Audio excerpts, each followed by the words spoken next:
Some Bannerama or something like that? Well, you guys weren't even around back then, were you? I was. Classic. Okay. All right, that's what all right. I expect all the tunes on karaoke later tonight. No karaoke. We'll just listen to He likes a cappella. Oh, there we go. Oh, he's singing right now. I may as well let him do the weather. But let's talk about it. High temperatures today were in the middle to upper 90s. It was 98 in Tyler, 99 Henderson, and then everybody else was in the middle to upper 90s with the exception of some of our eastern counties. Marshall at 92 is 95 in Mount Pleasant. Temperature-wise, we will be have fallen, I should say, into the 70s and 80s. It's 81 in Tyler, we're at 79 in Jacksonville. Upper 60s, lower 70s for those dew points. Tonight, we're down to about 73. We will be mostly clear, and then as we roll into tomorrow, a lot of different things going on here. First off, the average high temperatures in the 80s. Tomorrow is the first full day of fall. And unfortunately, we're going to be about 10, 11, 12 degrees above our normal and very close to records, by the way.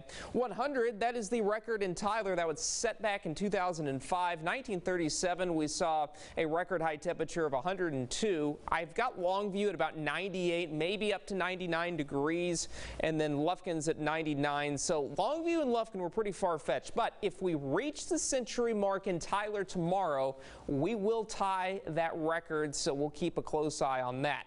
Another thing I'm keeping a close eye on are two areas of the Atlantic Ocean. The first one is Fiona. Obviously, that's a very strong storm.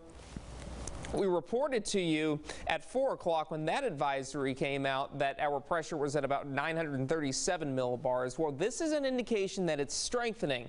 It's a little lower now, 934. It remains hundreds of miles off the coast of Florida and will continue to move northeastward towards Bermuda. And in the coming days, I'm not really anticipating this to be an impactful storm for the U.S., but it will bring a lot of rain, a lot of wind, some storm surge to the island of Bermuda. And the additional area that I'm tracking is this tropical wave that is just to the east of the Lesser Antilles. It's becoming more broad now, but it will move in the Caribbean, and this one is likely to form. I do anticipate this to become a storm at some point. Now, how strong it's going to be and where it's going to go, those are the two main question marks right now. But as we look at these spaghetti plots or some of the individual tropical models that we use, most of them take it in the direction of the Gulf of Mexico. So we'll have to watch this in Texas. But with most of the long-range data I've seen, I would be more concerned if I lived in Florida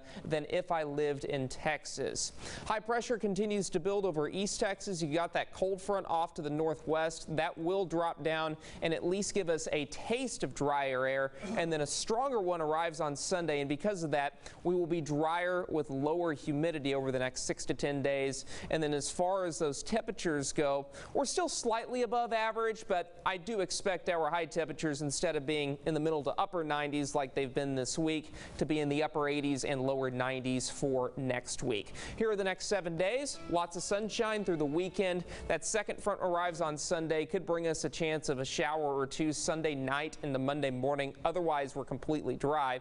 We'll be in the middle 80s Tuesday and Wednesday. Looking at deep East Texas now, 90s through Sunday, and then Monday, Tuesday, and Wednesday, we will be in the 80s. Neil, Casey? Carson, thank you.